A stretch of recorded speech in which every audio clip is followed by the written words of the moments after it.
Welcome everyone to Fantasy Six Packs GPP show. We're formerly known as the Daily Fix, but the same great trio. Joined as always, Joe Matz, long time no speak. Feels like just yesterday, or even sooner. Right? And then we were so delighted to have him join us last year and very jacked to have him back again this year. I did a show with Kevin earlier, and I can say he's already in playoff form, Joe Matz. But Kevin, how you Oh, doing, I gotta buddy? step it up then. Yeah, I mean, look, last year was so fun. Let's roll back, and you know what? I'm feeling good. There's football on in the Southern Hemisphere right now, so I mean, I As guess there was always meant to be. I think it's more football tonight than certainly it was last night.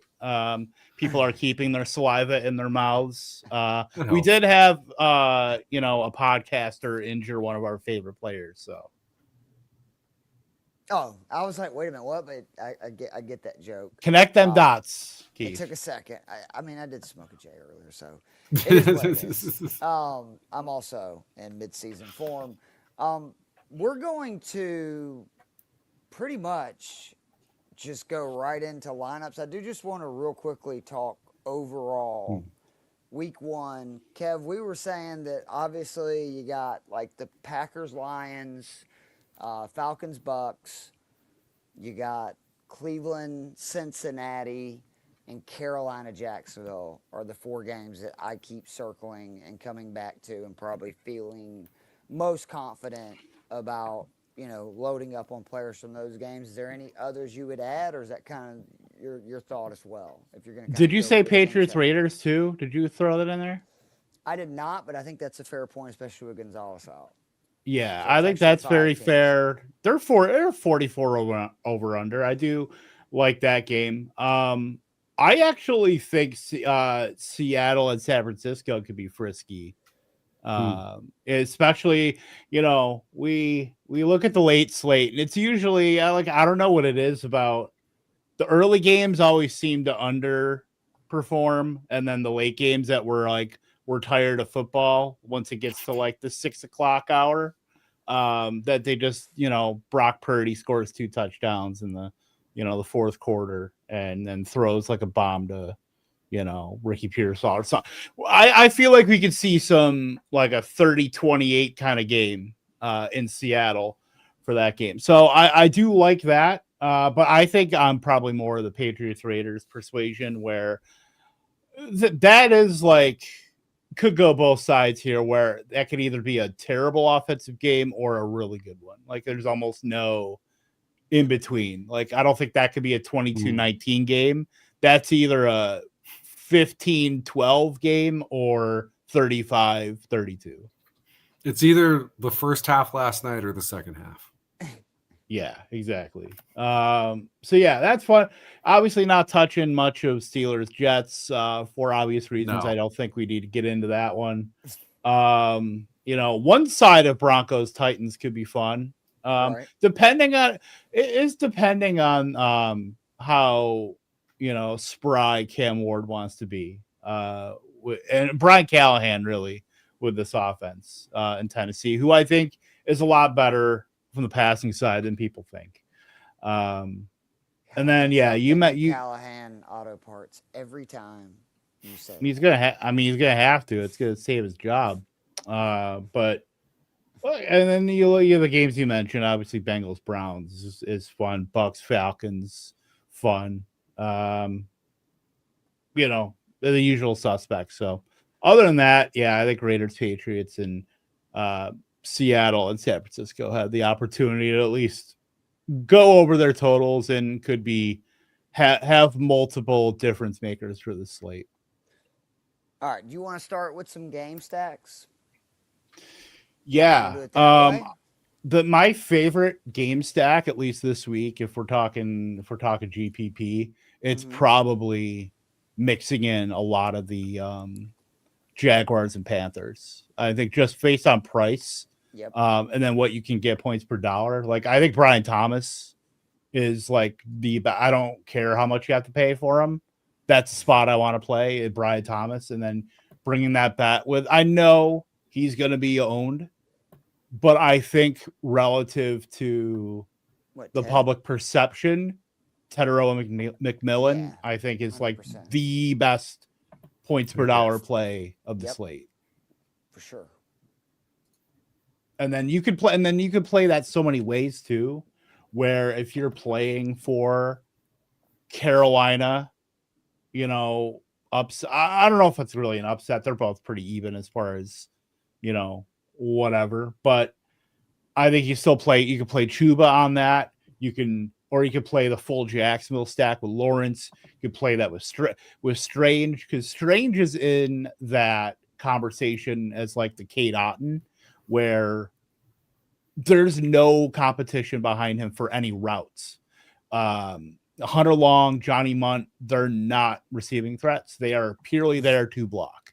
So you're not going to have a, you know, Devin Culp stealing from him. You're not going to have a Foster Moreau or like any of that ilk. It is going to be Brenton Strange running 90% of the routes on that team. So I think you could be safe with that. Are you a Tank? Because Joe thinks that Tank is actually going to be the Jags running back. Now, granted, he said that, you know, good luck knowing that, but he just thinks that Tank is going to be the biggest benefactor, and I didn't realize how cheap he was this week. I mean, all the way down in like the mid to low 4K range. I just think he's the goal line back. So if it's a game where you expect them to be able to move the ball consistently, I lean him. Where if it's a game where like they might struggle, they're going to be behind, then I would go the opposite way with ATN. So that's my thinking anyway. Yeah, and I mean that's at 4,600, like that's perfectly fine. Knowing you're probably not getting any bonuses out of Bigsby, certainly not in the receiving game. Probably not. I mean, you're not getting 100 yards out of them. I'd be shocked from any of those guys. Yeah, you're like hoping and praying for 50, 60 yards and 2 touchdowns. Like that's exactly that's the play. That's where Tank Bigsby is going to, you know, I mean, he's going to be worth it at 50 and 1 touchdown, honestly. But yeah, so I don't mind playing it like that. Well, if you're looking at like how Liam Cohen managed a backfield last year, you know, as the Bucs offensive coordinator, like you could see ETN as the Rashad White, and then like obviously Bigsby's not Bucky, but you know, from like how you divvied up the rushing attempts and stuff like that, like you can make that parallel. Of course, we all love the Sean Tucker, Bashal Tootin. But you could also see him be, you know, like Jade Blue, he could be a week 1 healthy scratch. Like is Jacksonville going to be Bizarro Tampa Bay by the end of this year, where you got like Trevor Lawrence is the reclamation, you know, Baker deal, and that's the upside case. That's the upside case. Yeah.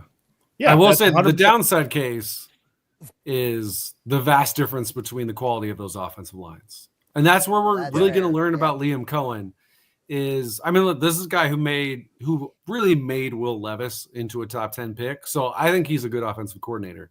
But the difference often between a good and a great offensive coordinator is what they can do when they don't have a good offensive line. And we didn't see that last year because they had one of the top 5 offensive lines. So what happens in Jacksonville, you know, we'll see. But yeah, like Kevin said, the upside play is he's working with a former number 1 pick, which is what he had last year. Some really good receivers, what he had last year. And I mean, honestly, the way people felt about the Bucs backfield is probably not massively different from how they feel about the Jags backfield going into this season. Obviously, retrospectively, we're all like, Bucky Irving's really good. But it was like Rashad White was this guy. We're like, yeah, he was productive, but none of it was impressive. Actually, if you remember, Joe, I was trying to talk you out of taking Rashad White and taking Bucky Irving much later last year. Well, I just took both, so that's what worked out. That's fair. You had starting them both down the stretch. So let's y'all want to throw Bryce in this one just for. Yeah, you could throw either quarterback. I mean, Young at 57, Lawrence is cheaper. I'd almost rather have Lawrence in there. Let's do it then. I like that. I think so too. Yeah, and you could also play that too, like with Hunter as well, because one of my like flag plant things this year is that Thomas and Hunter combined for over 50% of the Jaguars targets this year. Just because I'm not sold on, okay, De'Ami Brown's never been a target runner. Parker Washington's never really been a thing. You have to kind of, that stance kind of fades Brenton Strange a little bit from like a target earning. Like he can still get there as like a decent, like, you know, I guess I want to say Kate Otten again, but like as a guy who scores 7 touchdowns, like Tucker Kraft, as a guy who gets like 60, 70 targets, scores a bunch of touchdowns because the Jaguars offense is scoring points, but he's not getting there on volume. Like he's getting there on like the touchdown upside, and it's a good like red zone threat. Remember, famously, the guy that held down Tyler Warren at Penn State. Yep. Yeah, so playing that through Lawrence, and then let me pull up. I mean, Hunter's still 105K too. You can play Sanders at tight end, who again, Carolina, where are they going? 2,900. Yeah. For a team that just lost Jalen Coker, traded out Adam Thielen. That's what he was saying. If you really don't believe in Xavier Legette, then I do not. Sanders is the way to play that. So, Captain Moistbird, first of all, easiest way to get your comment brought up and block Joe's face, which that's an added bonus I didn't. Compliment my shirt. This is one of my favorite Falcons gear. Starting Penix over Dak, which I love it. Looks great right now. 6 of 132 experts agree with me. I think it's the right call. Yeah, I think that I hope if Penix only scores 6 points in that Tampa-Atlanta game, it's going to be trouble. It's going to be trouble. Either that or Bijan broke the single game rushing record. So one of the two. But I mean, like, what does that leave us, Kev, for the 2 backs and flex? A ton of cash, right? 6,200 on average. So and that's like with a defense, yeah. Right. So you can jam in. It's really like 7 something then. Yeah, like if you wanted to play like James Conner in the Cardinals defense, you could like that. It's a good combo. I like that. I do like that a lot. Actually, you could do that and still have. I mean, because Conner, 61, you talk about 61. 6,100. You're talking about a guy that's going to be. He's probably going to be chalk, but I don't think that this full stack of like a 5 players in Carolina, Jacksonville is going to be owned to a decent degree. So I think that's where you can kind of eat the chalk. Because Cardinals, we know this from fantasy, from redraft. Cardinals were the pick to make the sharp defense pick because of their easy schedule. Yeah. So look, 7,600 for a running back and a flex. The world is literally your oyster. What are you guys thinking? Do we want to jam, Gibbs, or do we want to go? That's what I was about to ask. Or do we want to, roll the dice with CMC? Because I think Joe made a great point that 2 days ago CMC would have been a chalk play. I think now it's quite likely that he's probably low owned with people nervous about the calf. I was nervous before the calf, if we're being honest. Like CMC, sure. Well, CMC has been a fade like almost the entire way, just because he was a fade for me in the second round of fantasy drafts. Now in the first, he's 29 years old with so many lower leg injuries, and now we see this pop up a week, days before week 1. Like that's scary. Like that could be something where too. I don't think you're ever going to see. I don't think you're ever going to see McCaffrey. We saw him in Carolina, and then obviously early on in San Francisco get 85-90% of the his snaps and stuff. I don't think that's ever in the cards with how. So did you immediately see the Robinson trade as being not insurance, but literally they couldn't wear down CMC, and they were concerned about that, Kev? Is that kind of what you read that as? I read that as they want to get something as close to Jordan Mason, and they paid a lot less to get him because they traded they got a 5th rounder for him from the Vikings. I mean, and they traded a 6th for Robinson, if I remember correctly. So right. I believe that's what it was. That's a net positive, and I think they're both. I think Mason's better as far as like what Mason does on the ground. Robinson's probably like marginally better at in receiving because he's always been kind of an underrated receiver when Washington would give him like a shot there. But and no pun intended, by the way, with Brian Robinson, no shot there. But like I think he's fine. I think he's fine, but yeah, like he's functional. He's functional. I don't know. I guess maybe he's a little functional.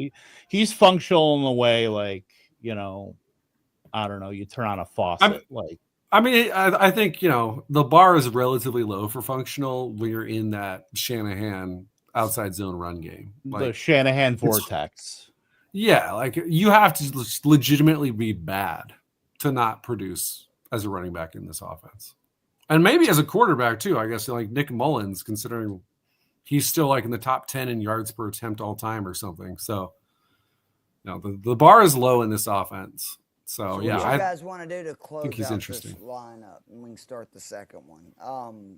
You want to put Chase in that? Like, because that's what I was asking Joe at the end of, or when we were talking about receivers, Kev, is 76. I think I'm too high on Chase this week. It's just at 8,100. I mean, it was week 4 of last year was the last time he was that cheap. And, Dave made the point that, you could smash a CMC Chase or a Bijan Chase, Gibbs Chase, because everybody's priced a little low the first few weeks, and you're not going to have that opportunity again after maybe 1-2 weeks tops. What I'm in is in this spot, the question I would ask myself is what games on this slate have the ability to go the distance with both teams running their full offense. So I look at Cincinnati and Cleveland, and Cincinnati's like an abomination on defense, but I don't think that Cincinnati could definitely lose that game. I just think it's less likely that that game gets extended out to their trading barbs in the fourth quarter versus Lions Packers that I think can be, I don't want to say slugfest because that's not like the connotation that I want for this game, because I do think that like Gibbs can just do Bijan Bucky, right? And then Tampa and Atlanta is the other one too, where I think that lineup. I think they would. I mean, yeah. Price wise, that's 400 down. Yeah, 400 off. Yeah. So that's perfectly. I think I try to do like Chase and Gibbs, and that was like 400 on the other side. I like that. So Chad really is looking at the Lions game because he said they put 24 and 34 on the Packers, and then I love the Packers replace Kenny Clark with easy money. Do we want to do a Packers Lions one where that's kind of the core of at least 3-4 players, and then go from there? Yeah, I would. And I'm going to tell. And as a Packer fan, I think the only spot I want to play in that game, like on the Packer side, is trying to capture Matthew Golden. Like that would be 4,900, I think, this week. And Detroit is notorious for giving up big plays in the passing game. Yeah, like I know Green. Trust me, I know Green Bay would just love nothing more than to run Josh Jacobs down Detroit's throat. I mean, they're not the injured Detroit Lions that we knew last season. No, it is very. They've got being back is huge, right? And even with all those injured guys, they were still like pretty. They were still like a top 7 offense against. You could make a case talent-wise that no one has more on the defensive side of the ball than the Detroit Lions, especially with some of the losses that Philly had defensively in this offseason. I mean, again, as a Giants fan, they were starting Adoree Jackson at corner last night, so. Like the Eagles defense still has the potential to be a top defense. Don't get me wrong, especially you give Fangio more time to craft that defense. But Talent-wise, yeah, I think Detroit is up there with anyone. So, yeah, you got to pick your spots with them for sure. And for those that didn't want to watch Mr. Beast and instead are watching us, which I appreciate that, Chargers just scored. Now up 20-12. Herbert to Keenan Allen. Throwback. That's enough for the olds. I swear. So would you go Golden, and then obviously you got to have Gibbs? Would you do both Lions running backs Gibbs. potentially? You could do that. Like, you could make that work. I mean, that would be. I don't even know if I want to say contrarian because I don't think. Because when you think of in DFS of playing both running backs, that's the spot to do it, where it's both Lions guys versus almost any other team. Where Right. I mean, you could probably get away with it depending on the matchup with I mean, we have to see that backfield and how it's going to operate, but Trevion Henderson and Ramondre, you could probably get away with that because they're not eating into each other. They're their roles are pretty relatively independent. Yeah. It's not going to be one at the expense of the other. I would say, where I think that's as there's no more locked in backfield where you Maybe can predict. Aaron Jones and Jordan Mason might be one of those. That's got the potential to certainly be one too. Yeah. Yeah. I just want to see that first. But yeah, Gibbs and Montgomery, you could do that because if you're doing Gibbs and Montgomery, you're playing Detroit wins and Green Bay's coming back. Yeah. Right. Which helps us even more with the Golden play, hopefully. Defense in this situation, or would you still one off with somebody else? Because you're saying I don't know if I played it. Could, but I think they're gonna probably get over I think they're both gonna score at least 24 points. I think if this is the game you're playing, if you're playing Gibbs and Montgomery, you're obviously playing the Lions to win, but you're hoping that the Packers will have to pass, and they could probably get into the 24, 28 point range in a loss.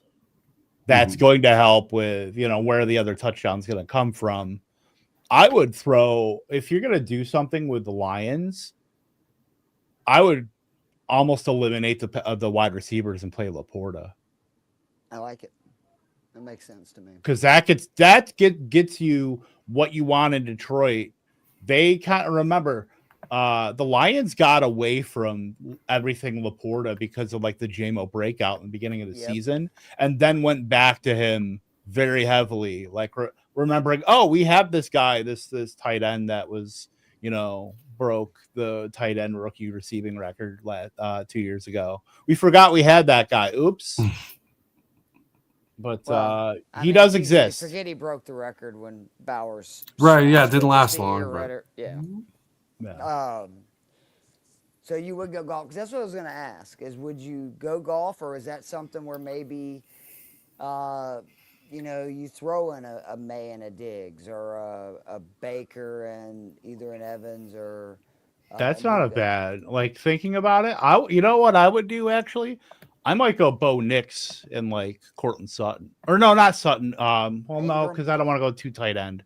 You don't. You could also play a naked. We differentiate with the two running backs. Yeah, because you could also play naked Jaden Daniels too. Nix is also a guy that I don't mind playing naked at all, because Denver. I'm fascinated to see, are they going to condense that offense a little bit, right? Because they've got Harvey, who a lot of people are very high on. Yeah. Obviously Sutton's going to still have a big role, but a lot of people think they got Ingram to kind of be that second banana, and because last year it was maddening. Remember, it'd be outside of Sutton, whoever whether you played Vele or Mims, it was freaking Russian roulette, and I was always losing. The Daniels play. Yeah, you think he's going to? It's Russian roulette with 5 bullets, right? Yeah. Do you think Daniels going to run a lot with that? Because I do think that your front four is going to just be absurd, Joe. Yeah, I certainly hope so. So yeah, I'd expect some pretty good pressure. The interesting thing with Daniels is, I mean, I'm obviously never going to be like I'm out on Daniels. It's like I drafted him in one of my leagues. I had the Daniels Hurts choice, and I went Daniels. But so, both Giants games last year, he didn't go off in either one. Now, one of those he led 7 scoring drives that happened all end in field goals. So that if he's leading 7 scoring drives again, I don't expect it to be all field goals.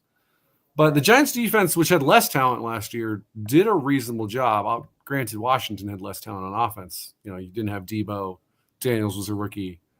That middle of the season, too, when he had that rib injury, plays into that. Mm-hmm. Yeah, that did, too. That's true. Which I think the second Giants game came in that time span. So yeah, it was week 9. So, I'm certainly not opposed to Daniels. And obviously, it would make me feel better if I actually had him in a lineup and then he went off, because then I'd be like, at least I made some money off of my pain. So yeah, I certainly, I'm not going to talk us out of it. Obviously, I said in our previous pod that I'm very much a believer in Baker Mayfield against Atlanta, but the rushing upside is not there. So yeah, the next one. So yeah, if we have the money and you want to throw Daniels in, let's throw him in there and see if we can. There's enough plays you can build around it.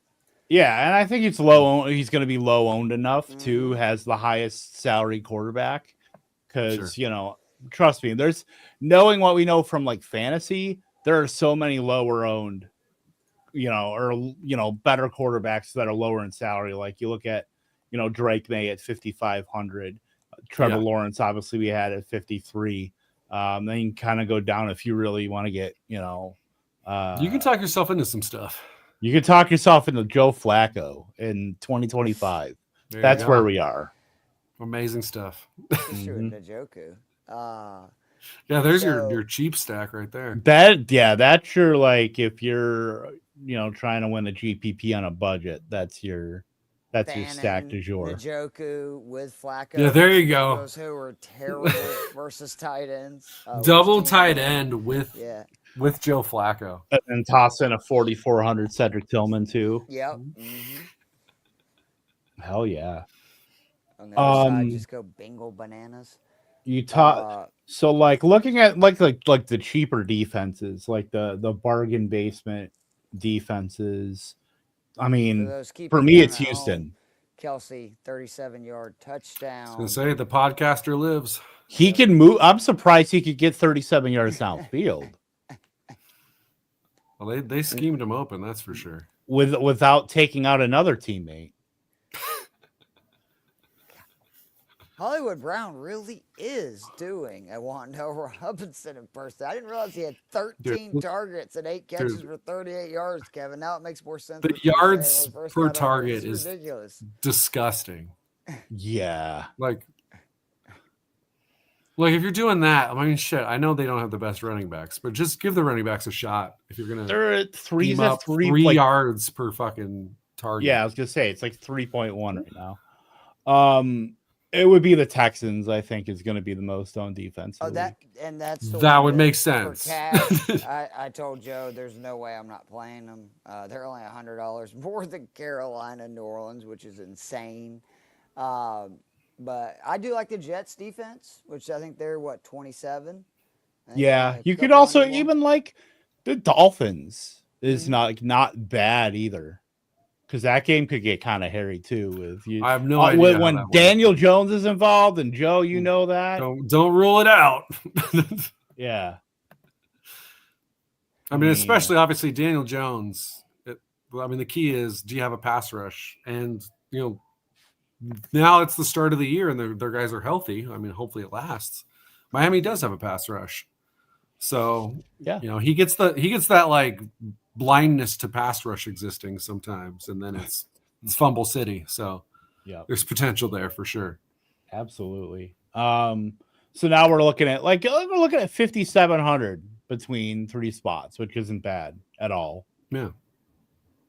And then, like I said, I talked about earlier, I really like Downs this week at 46. Off the injury report now too. Yep. Yeah. Very relieved to see that. Guy at 40. I know Mbuka's right there. Well, who's the other guy that you mentioned, Joe? That was right in that range? Mbuka and Pearsall are the other two Pearsall guys that are in that cheap yeah. range that I like. I feel like Mbuka is going to be very chalky, like almost sure. even more than I would imagine, even more than McMillan will be. But again, he's somebody that for sure cash. He's in like 90% of my. You just can't beat him at 4,600 in Atlanta. I think that's going to be definitely a shootout. Why don't we throw downs in this lineup? Because that'll get our average salary up a little bit for the last couple of plays. What does that bring up to? 63. Yeah. What if we did a mini correlation? Could do downs and Achan. Oh, I do like that. Speaking my language here. Yeah, I was gonna say Joe actually brought up Achan, and I had not thought about him a lot this week for cash, but he's right. As long as Tua is healthy, I mean, the dude is pretty much a guaranteed 20 points. Yeah, now that obviously no Jonnu Smith, he's in Pittsburgh. That recondenses that offense down to, possible injured Tyreek, Waddle, who gets 2 or 3 stints in the blue 10 a game, and Achan. So, sign me up. I think Achan's going to catch 100 balls this year. Ooh, that'd be awesome. I could see it. I can see it. I mean, look, I know the Ollie Gordon hype is like a bit overblown, but that's the profile that you want in tandem with a guy like Achan, where that's the guy you want him managed like an Alvin Kamara. Right? Yeah. I like that. And then you can just stick any kind of onesie in there at 57 or cheaper. Yeah, we got 57. So go T-Mac again. You go throw J-Mo in there. If we're really going all in on Carolina, Detroit, just lighten this shit up. I mean, let's see. Yeah. Or we could throw Debo in there. Washington, Debo, Marvin Harrison. Yeah, you can't go wrong. I mean, I'd probably be. Who are the corners in New Orleans now? What? Still Paulson, Adebo, and no, because Paulson Adebo's on the Giants now. Oh, that's right, Alante Taylor. And obviously, they traded away Lattimore last year. So, oh my God, to our lads, let's take a Kool-Aid McKinstry, Alante Taylor is. Oh, I forgot. Kool-Aid from Alabama, and then Isaac Yadom. I actually don't know how to say his name. Oh yeah, he was on Green Day last year. And you got Alante Taylor. I can't pronounce that one either. We'll just throw somebody in there, and then we'll do a Falcons-Bucs one. Because I am ready to stack the crap out of this game.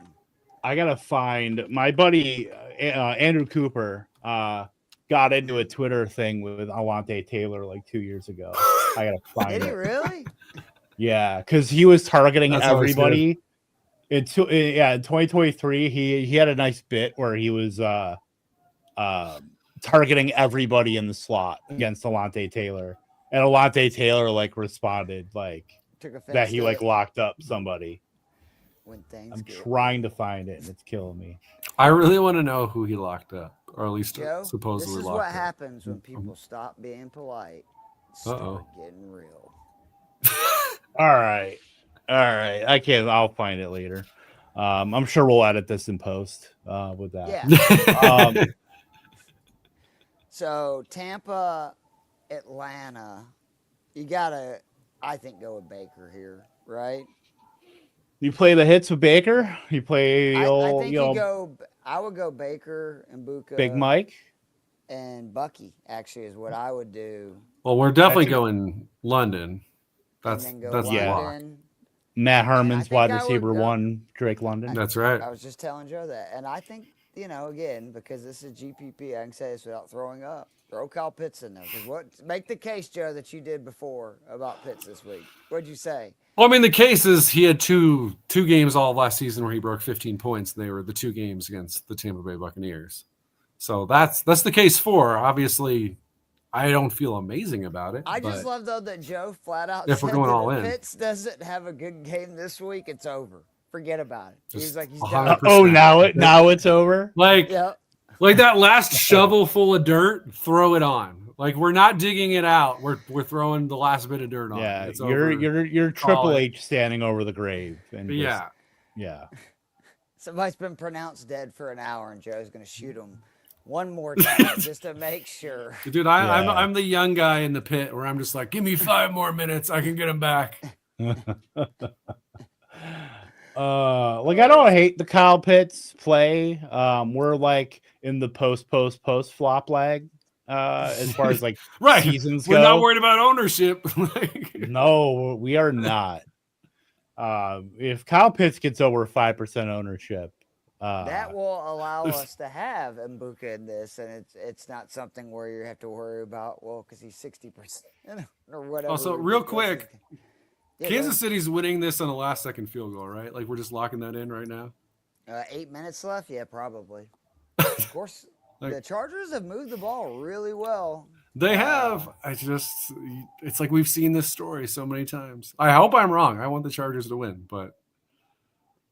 By the way, how funny was it that Hassan Haskins got on the field before Najee Harris did? Right. I mean, it's just it's beautiful. It's beautiful. The world is healing slowly but surely. All right, we throw. You know what? I would almost argue putting Big Mike in there versus Igbuka.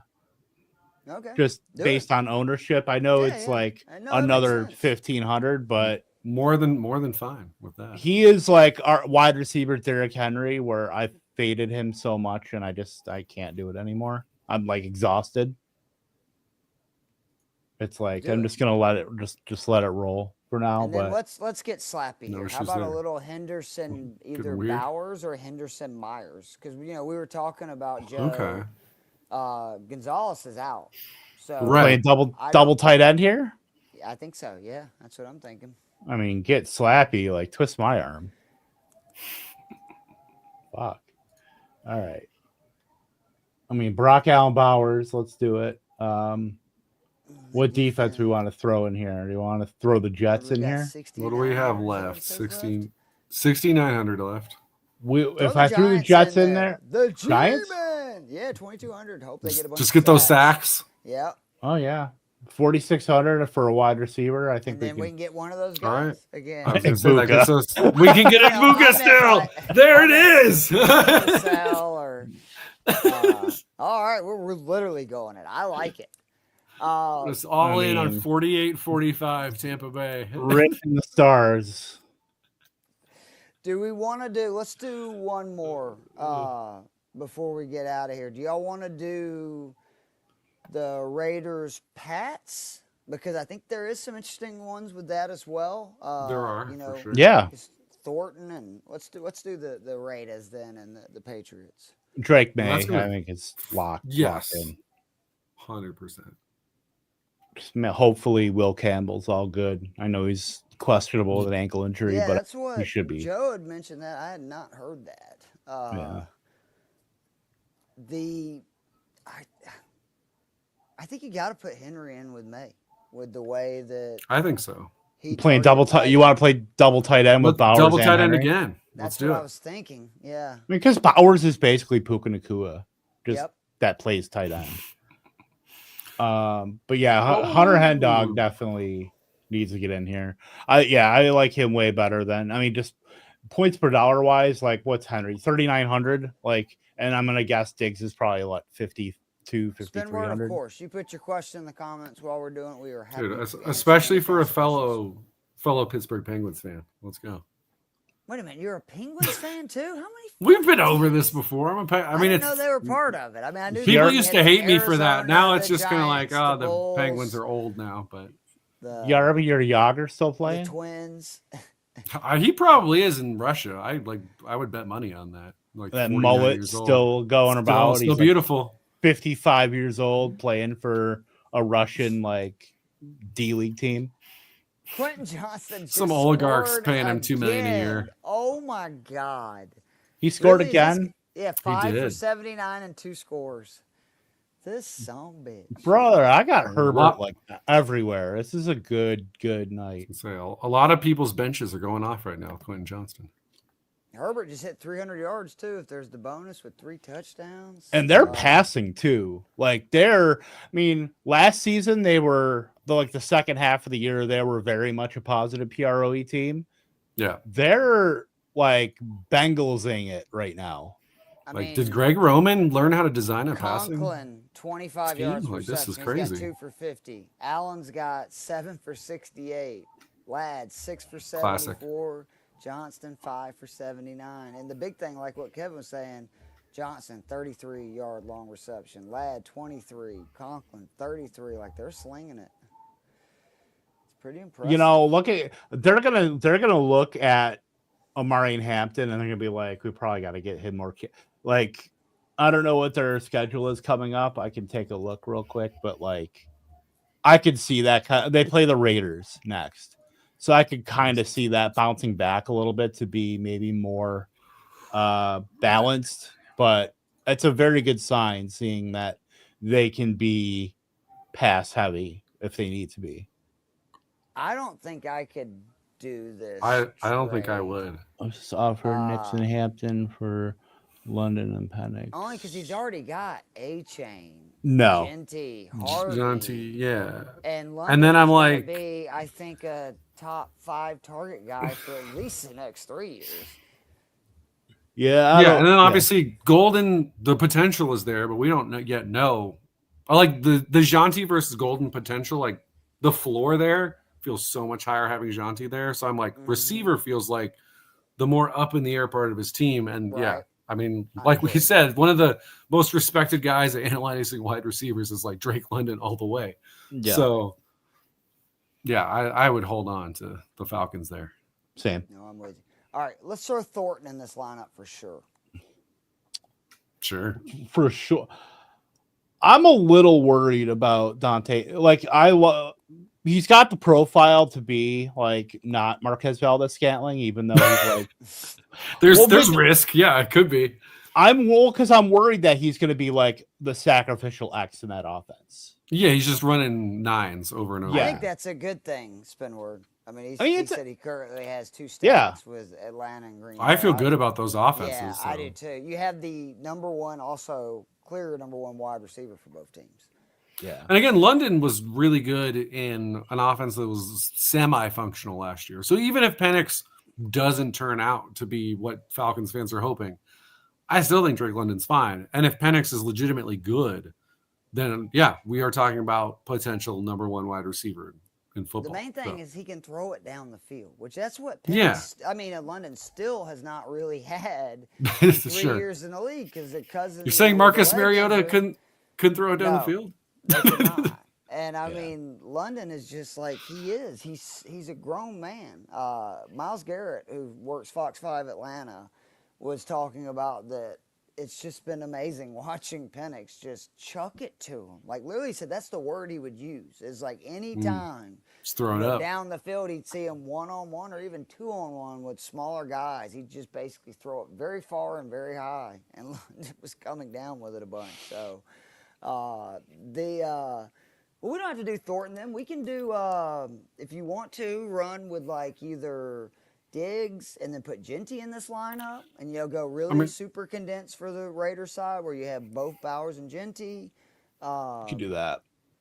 Like my concern for the Raiders is like stylistically with Cooper retiring, that just removes a lot of the question of who's going to be on the field, but Trey Tucker is he's not going to play X. Jacoby Myers is going to play in the slot in 11 personnel. Dante Thornton is penciled in as the X receiver just based on his size. And then when it's 2 wide receivers, Myers is going to be the Z. So I don't see a world where Thornton isn't seeing the press coverage, of whatever corner.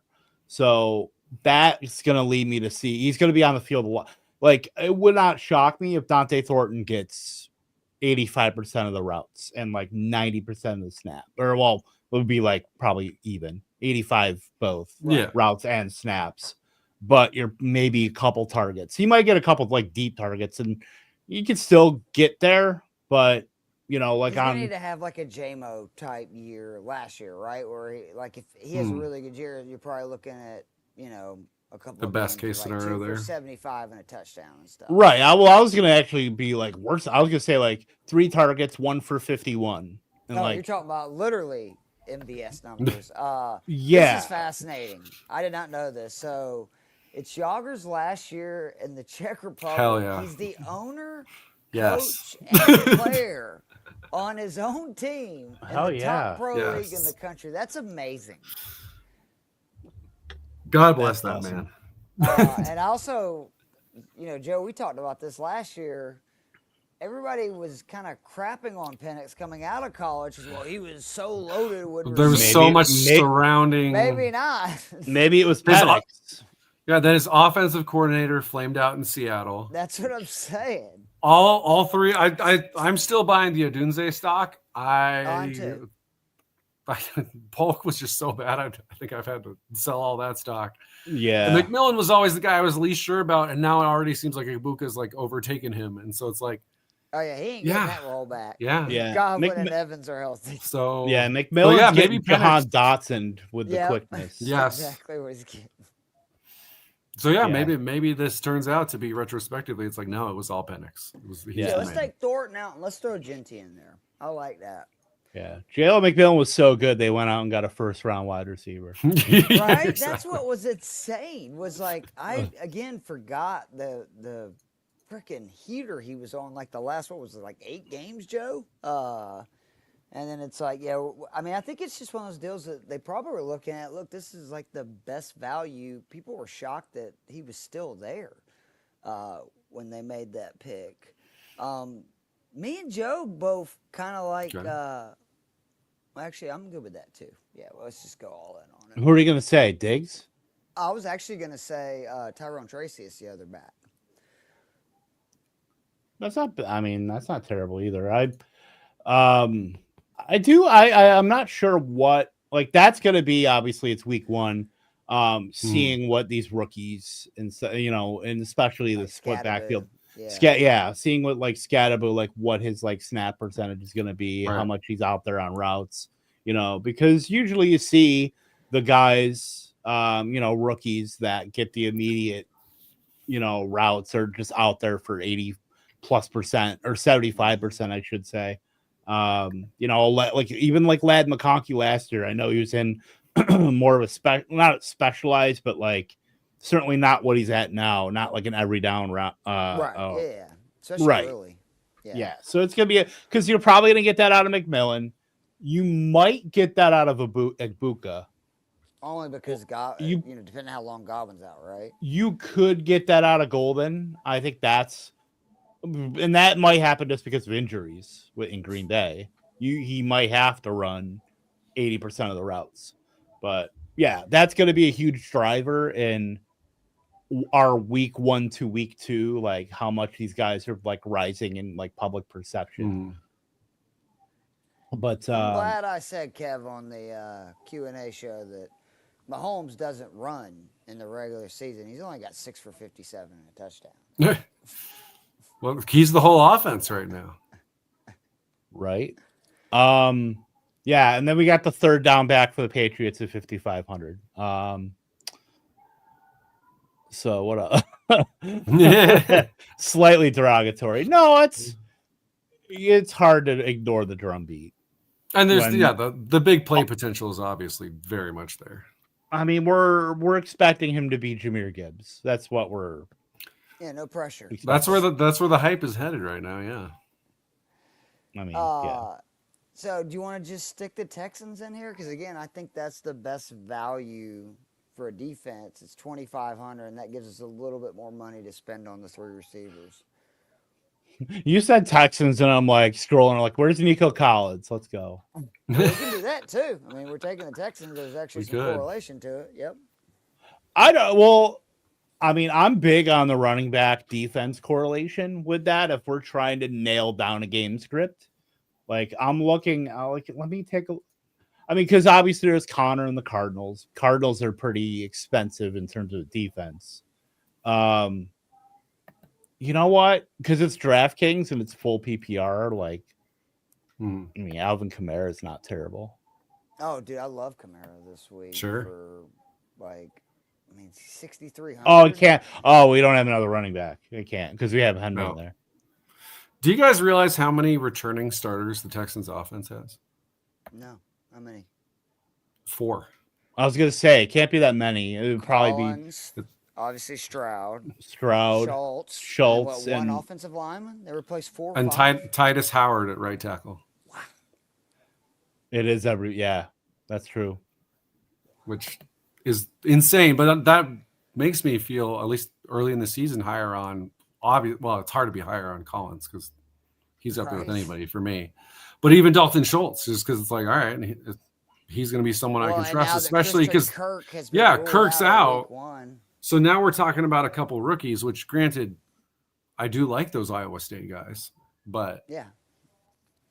I actually kind of like Noel. Kirk's out, remember, too. Mm-hmm. That's what we were just saying. Like, yeah, because I think they just made that official here. They did today recently, which again sucks because I really like Christian Kirk this year. But the one way I might not is if those rookies get on the field early, Joe. Yeah, if they just turn out to be good. Yeah, like I wouldn't be shocked if Jalen Noel comes out and says like, "Hey, the slot is mine."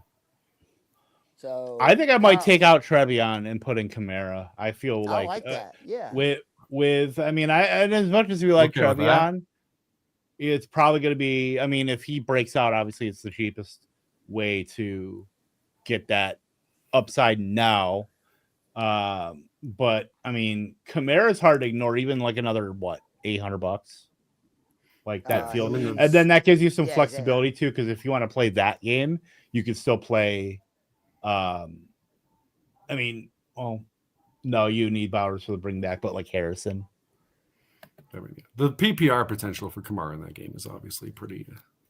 So Kyle's got a question, guys.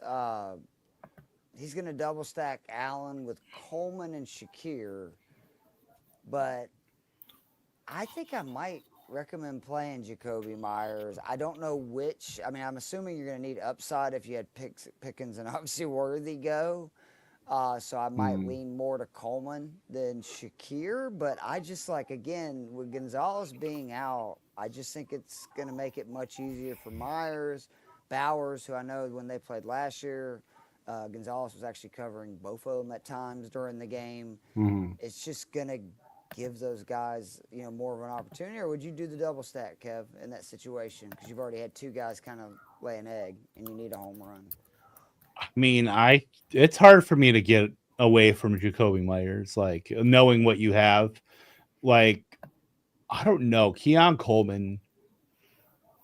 I want to see him earn targets.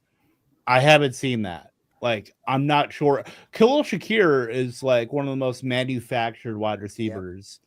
As far as a game plan to scheme a guy to get yak opportunities. So, like, even when he was like banged up, I was still drafting Shakir, and I fail to see how that fails in this offense. Knowing how much they're going to score, and if they're going to do anything in the passing game, it's going to have to be through Shakir and I guess Dalton Kincaid. I'll leave the Room Goldberg machine back in 2024 for Dalton Kincaid. I've gotten enough mileage out of that, but yeah, I mean, there's so many. Their passing game is death by 1,000 cuts. Like whether it's Josh Palmer, whether it's the guys in the backfield, it's Ty Johnson or Cook or any of those guys. Coleman does give them like that one element downfield, but he hasn't been like super efficient even in that role. Like that's literally Gabe Davis. That's like carbon copy as far as like that role in the offense. But I guess if you even for upside wise, I'm still going with Shakir. I think you're right. I mean, we talked about this show on the last show that like early in the season, I would much rather take the known. And yeah, like you might take a bad L, and Coleman could have, the monster game, but I'm pretty sure that he's not going to get more targets than Khalil Shakir. And ultimately, especially when you're in a hole, that's kind of, the easiest way to make your way out of it is to guarantee you're going to at least have opportunities. Right. Well, and it's like Kevin said, it's a death by 1,000 cuts. And the guy who consistently is making those small cuts is Khalil Shakir. He is the constant in that offense. Now, is the upside there? Not necessarily. But also, I mean, you look at the Ravens last year, once, they kind of made that mid-season change to Kyle Hamilton playing the deep safety role. They really didn't. They just shut down the deep aspects of the passing game last year. Now, obviously, weather is different and everything, but you go back to that playoff game, Josh Allen threw for 127 yards on 22 attempts in that game. Like, downfield was not happening a lot. And actually, the only guy who caught a pass that went for more than 12 yards for the Bills in that game was Khalil Shakir.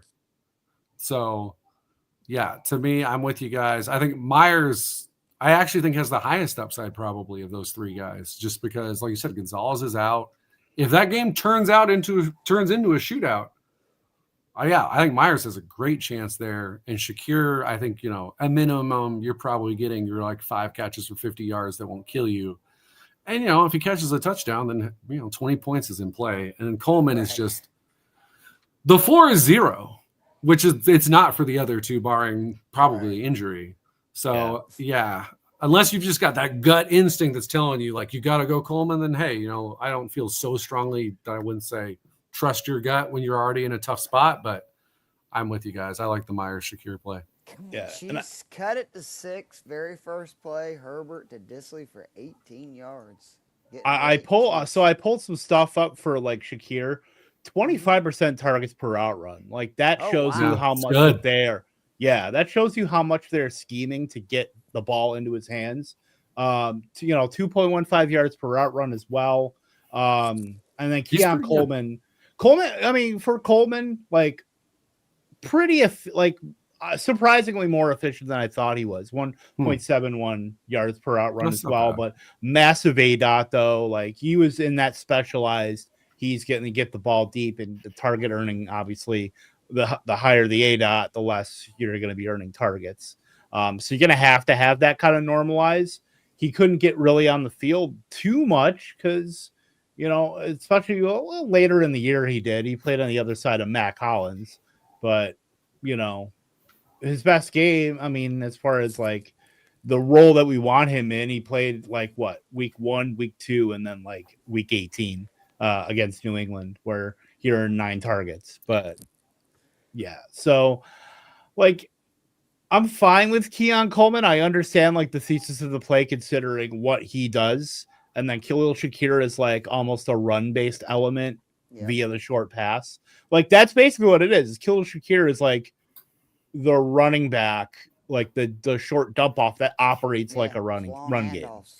Yeah. But in like an actual effective version and not this Hollywood Brown version that we're seeing in this game.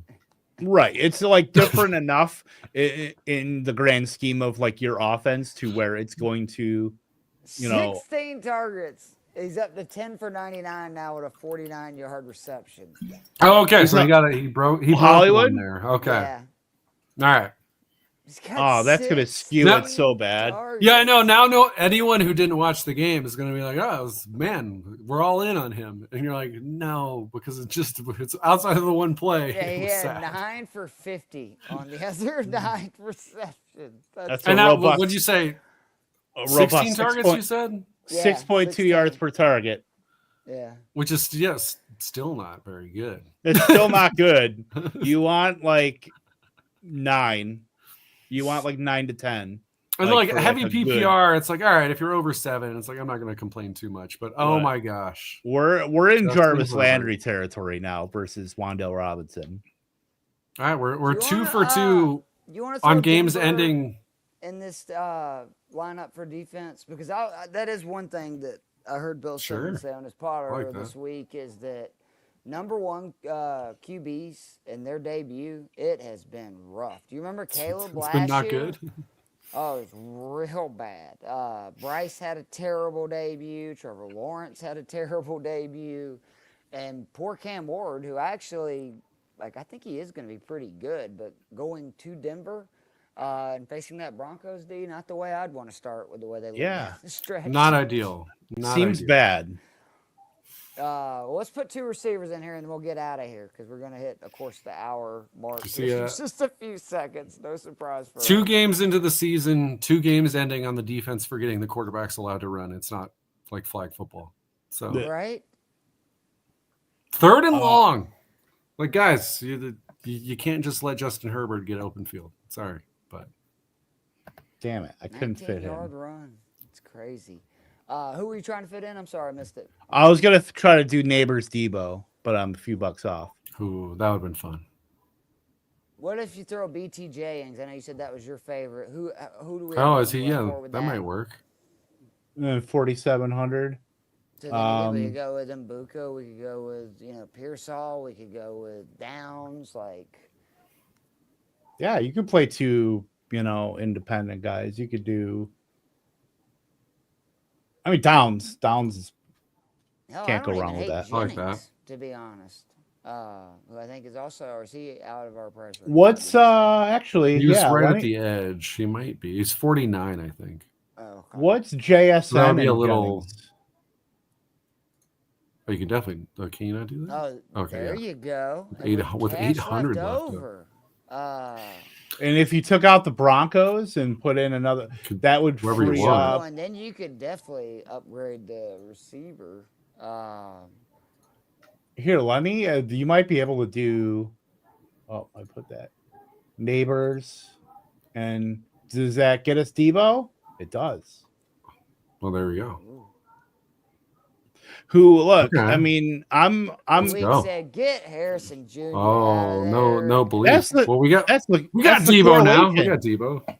Yeah, that's the correlation with Kamara. I do. I like this. I actually think I'm. Again, we went over that Saints step chart, so I feel okay about Marvin Harrison.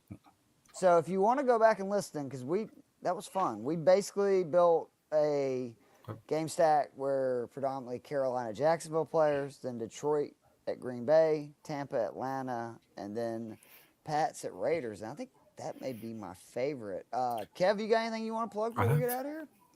On Optimus Fantasy, I got a new show starting on Monday morning. Well, Monday afternoon, technically, called Clock Management.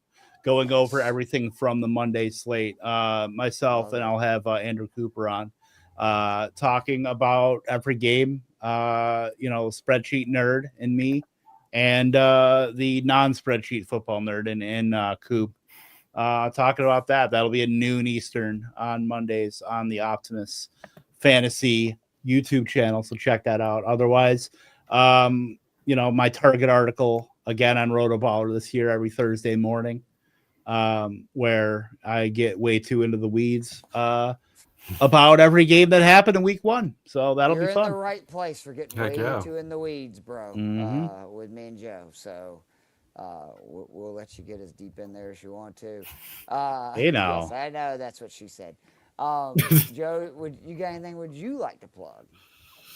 Not really, just enjoy it, everyone. Like, we got football back. I mean, this week we get football for 5 straight days. So let's go. Yeah, what a time to be alive, even in this economy. I do want to say though that my first main slate game by game preview is now up on Fantasy Six Pack. I'll be doing a weekly article on that. It is not in depth. It's literally just the line, over under, where those teams rank in fantasy. And then like a little blurb of just kind of pointing out the weaknesses. But, I mean, this is not your typical Keith thing. The whole goal of this is to do something very short and simple that you can read and in one place find basically all that information for the main slate. And then, of course, my taking over for Dave Eddy, the DraftKings cash game cheat sheet, which is available to F6P premium members. But if you go listen to the cash game show that me and Joe just did an hour ago, every one of those plays were discussed on there. So I'm very excited to be back doing this with Kevin and Joe, and I hope you guys enjoy us building lineups, because we talked literally since this morning, but I think that this is what we want to do for this. Like, we'll do, obviously, in the cash room, we'll go through the slate and talk like guys that, you know, we're gotten lineups basically, but for these, I think this is what's fun, and, you know, why not? I'm going to definitely do a few more of the lottery tickets this year, because I actually have two really smart people building them with me. So it's been a lot of fun, but we will be back again next Friday. I hope everybody's lineups are very slappy, and be sure to check out Kev's new show on Monday. Looking forward to that, Clock Management on Optimus Fantasy. We'll see you guys soon. It's a good name. Oh, don't play outro. No, get out of there. Nope.